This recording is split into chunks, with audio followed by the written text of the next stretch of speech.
এটা হলো মধ্যমগ্রামের চৌমাথা, এটা হলো বাদু রোড আর সারদাপল্লীর মেন গেটটা। তো সারদাপল্লীর মেন গেটের ভিতরের রোডটা আমি দেখাচ্ছি। তো সিধে আমরা চলে যাব। তোমরা ভাবে হঠাৎ কি এটা আমি দেখাচ্ছি। আমি চলে যাচ্ছি আজকে শ্রী জয়দেব শাস্ত্রীর কালীবাড়ি 51 ফিট দেখানোর জন্য। মানে হঠাৎ দেখতে পেলাম 51 ফিট কালীবাড়ি আমাদের বাড়ির সামনেই রয়েছে, তো আর দেরি না করে বেরিয়ে পড়লাম।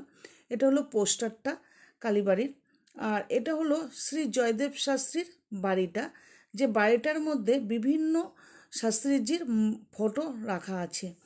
তো বাড়ির এই গেটের ভিতরে ঢুকছি। তো সবার প্রথমে বলি নমস্কার সবাইকে, কেমন আছো তোমরা সবাই? আমি ভালো আছি। তো আজকে আমি 51 ফিট কালী মন্দিরটা তোমাদের সবাইকে দেখাবো বলেই আজ এখানে আমি চলে এসেছি। এটা হলো মেন গেট। এই মন্দিরটা, কালী মন্দিরটা তৈরি হয়েছে 2018-তে।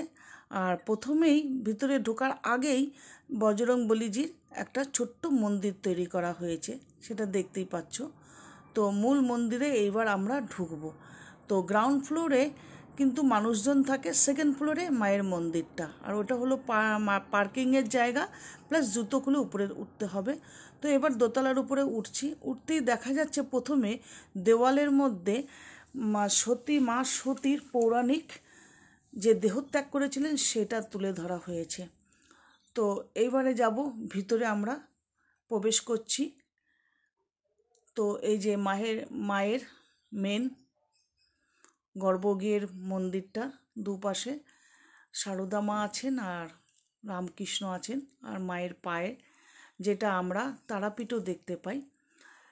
আমরা জানতামই না ভারতবর্ষে কেন, ভারতবর্ষের বাইরে পাকিস্তান, নেপাল, বাংলাদেশ, শ্রীলঙ্কাতেও যে মায়ের দেহের খণ্ড পড়েছে। তা এখানে এসে সমস্তগুলো আমরা দেখতে পেলাম আর জানতেও পেলাম, কিন্তু ভারী সুন্দর লাগলো আর ভীষণভাবে অনেকভাবে অভিজ্ঞতাও হলো। সেই জন্যই আমি তোমাদের প্রত্যেকটা জায়গা থেকে তুলে তুলে দেখাচ্ছি। দেখো, যেখানে যেখানে মায়ের অংশ বিশেষ পড়েছে সেই সব পীঠগুলোই কিন্তু এখানে রয়েছে। 51 পীঠ, ভারতবর্ষ কেন, ভারতবর্ষের বাইরেও।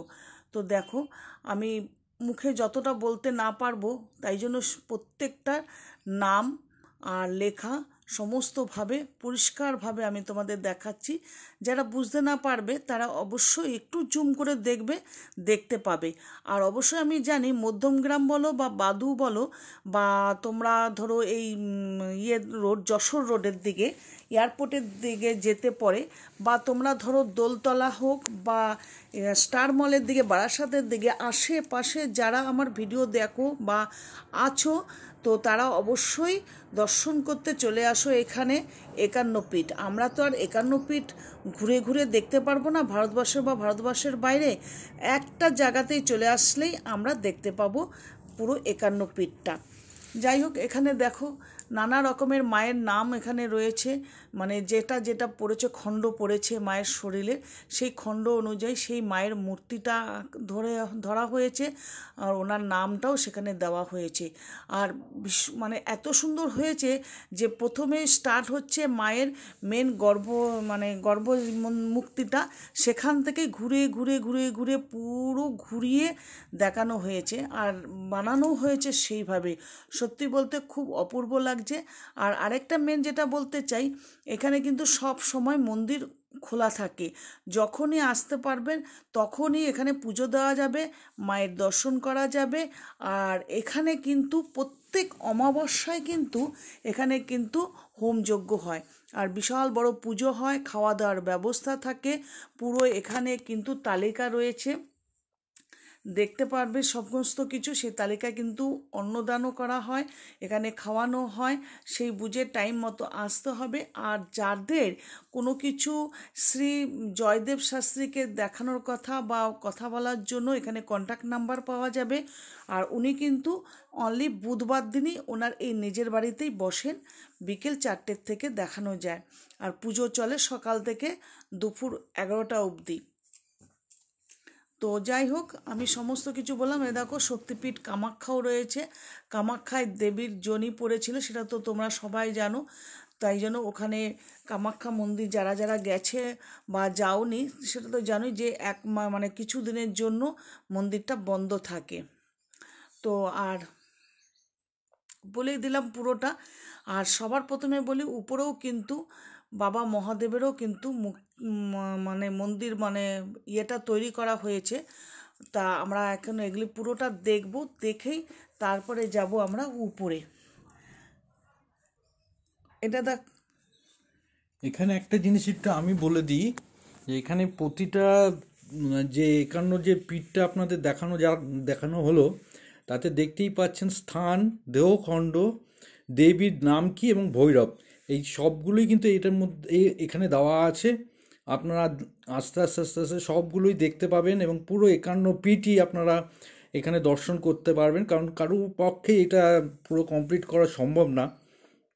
তার মধ্যে ইন্ডিয়ার বাইরে 4টে জায়গাতে মায়ের দেহের অংশ পড়েছে, সেগুলো হলো নেপাল, বাংলাদেশ, পাকিস্তান এবং শ্রীলঙ্কা, যেগুলো আমাদের জানা ছিল না সেগুলো রয়েছে। কাজে আমার মনে হয় না কোনো মানুষের পক্ষেই এই 51 পীঠ দর্শন করা সম্ভব।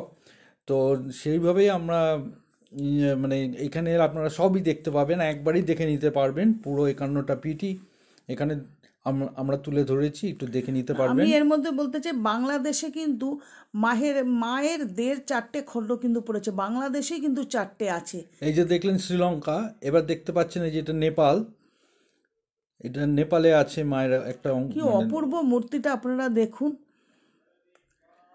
এই নেপালের আরেকটি স্থানেও আছে, কাঠমান্ডুতে মায়ের দ্বিতীয় জানু নেপালে পড়েছিল, রয়েছে। দ্বিতীয় জানুটা পড়েছিল এখানে নেপালে। এটা আর এখানে পাকিস্তান। পাকিস্তানে মায়ের মস্তিষ্কটা পড়েছিল, দেবীর কৌটুরি। আমরা কিন্তু জানতামই না যে মায়ের মস্তিষ্ক পাকিস্তানে পড়েছে। এই যে বাংলাদেশ, দেবীর নাসিকা পড়েছে, দেবীর নাম আছে এখানে, নাম দেওয়া হয়েছে সুনন্দা। তো বাংলাদেশে এক একটি জায়গা না, আরো 2-3টি এটা জায়গা আমরা বলে এই দিচ্ছি এটা আপনাকে। বলছি, এটা মায়া, এটা স্বপ্ন দেহ, স্বপ্নাদেশ। স্বপ্নাদেশ। আর এটা হচ্ছে যশোরে একটি আছে, দেবীর মানে হস্ত পড়েছে। আবার বাংলাদেশে আরেকটি আছে চট্টগ্রামে, যেখানে দক্ষিণ বাহু পড়েছে। বাংলাদেশের করতোয়ায় আরেকটি জায়গা আছে যেখানে গোড়ালির অলংকার পড়েছে। এই হলো আপনার 51 পীঠ, আপনাদের পুরো দেখানো হয়ে গেল, আপনারা দেখতে পেলেন। এবার একটু মন্দিরটা দেখানো হচ্ছে, যে মায়ের যে শিব ঠাকুরের সঙ্গে ওনার যে মানে মারা যাওয়ার পরে যে ঘটনাগুলো ঘটেছিল সেগুলো এখানে উপরে। যে বাবা মহাদেব যে তাণ্ডবটা করেছিলেন যখন মা সতী যে যজ্ঞে মানে ওনার দেহটা উনি অর্পণ করে ফেলেছিলেন, তারপরে যখন বাবা মহাদেব জানতে পেরে যে মাকে কাঁধে তুলে নিয়ে যে মণ্ডপটা পুরো তাণ্ডব করে তুলেছিলেন, সেই টাইমে সমস্ত সমস্ত কিছু তত্ত্বগুলো উপরে মানে দেখানো হচ্ছে। আর এই দেখেন কি সুন্দর মন্দিরের উপরের ডিজাইনগুলো ভারী সুন্দর করেছে। একদিকে মা সারদামণি রেখেছেন, আর আরেকদিকে রয়েছে বাবা রামকৃষ্ণ পরমহংস, বাবা বিবেকানন্দ, সবাইকে রাখা হয়েছে। আর এটা হলো দুর্গা মানে মায়ের মেন বিগ্রহর বাঁ দিকে রয়েছে মা দুর্গার মূর্তিটা, আর ডান দিকে রয়েছে আমাদের বাবা লোকনাথের মূর্তিটা। প্রত্যেকটাই ছবি কিন্তু দেখার মতন, প্রত্যেকটা।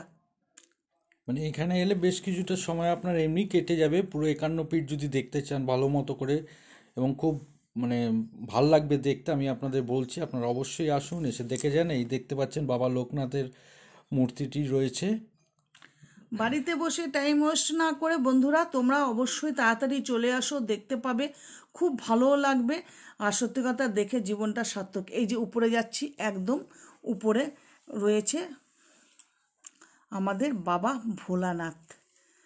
ওফ, অপূর্ব, অসাধারণ অসাধারণ বাবার মূর্তিটা। আর ওদিক থেকে সূর্যের আলোটা পড়ছে, এত সুন্দর। আর সামনে রাখা হয়েছে শিবলিঙ্গটি, অপূর্ব লাগছে দেখতে, কিন্তু সুন্দর লাগছে। তো যাই, এবার নিচে চলে যাই, সমস্ত দর্শন আমাদের হয়ে গেল। আর এই যে এটা দেখাচ্ছি, এখানে কিন্তু পুজোর সময় হোমযজ্ঞটা হয়, প্রচুর লোকের ভক্তদের সমাগম হয়। যারা আমার ভিডিওটা দেখবে অবশ্যই তারা দেরি করো না, চলে আসো দেখতে। খুব ভালো লাগবে কিন্তু। তো যাই, এবারে আমি শেষ এখানেই রাখলাম। চলো টাটা, বাই বাই।